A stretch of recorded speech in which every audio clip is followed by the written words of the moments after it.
Welcome to my channel and to the third video in this three-part series on how to address the most common obstacles when investing. Over the last 30 years, I've studied a lot of academic research and the lessons are clear. Investing in stock markets is an excellent plan for meeting your long-term goals like maximizing your retirement savings and income. So why don't more people do it and what's stopping them? This video series addresses those obstacles that I've seen and hopefully shows you how to overcome them. If you've missed the first two videos, check out the description below for links to those.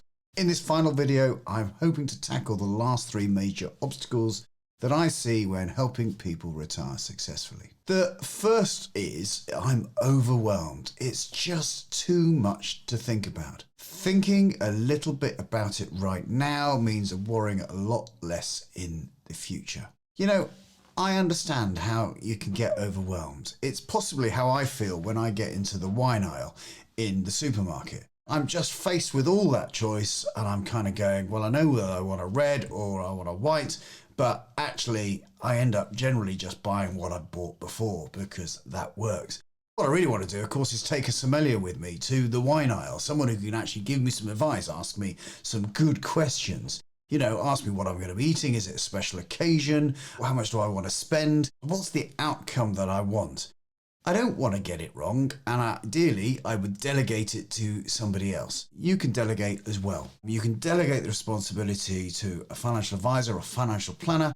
Ideally ask them about their research and look for an academically proven investment strategy. The ninth obstacle is when people feel that they don't have enough to invest. Even a small regular amount is going to be worthwhile. Let me tell you about a personal family story. My wife is one of two sisters and we both our families have children of a similar age.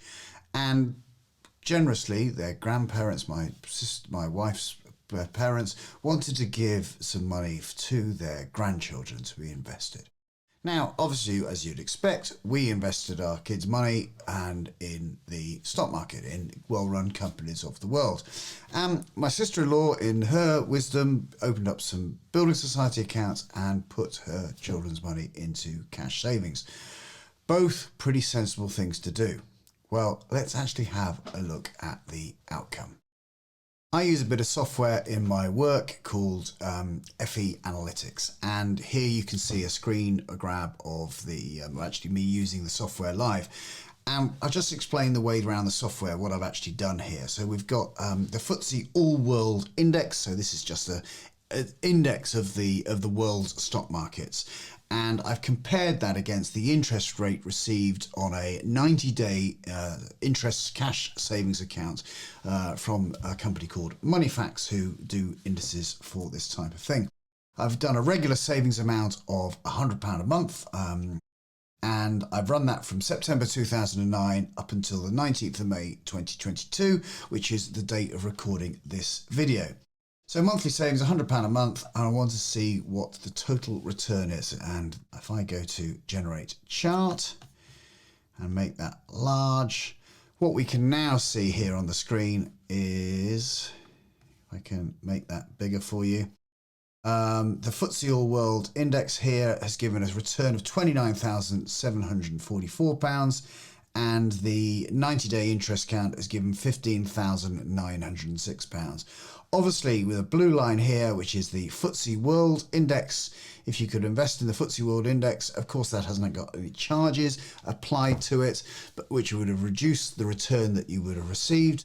But you could obviously do it in children's ISAs, junior ISAs, that's of course. You could do it in your own ISA account.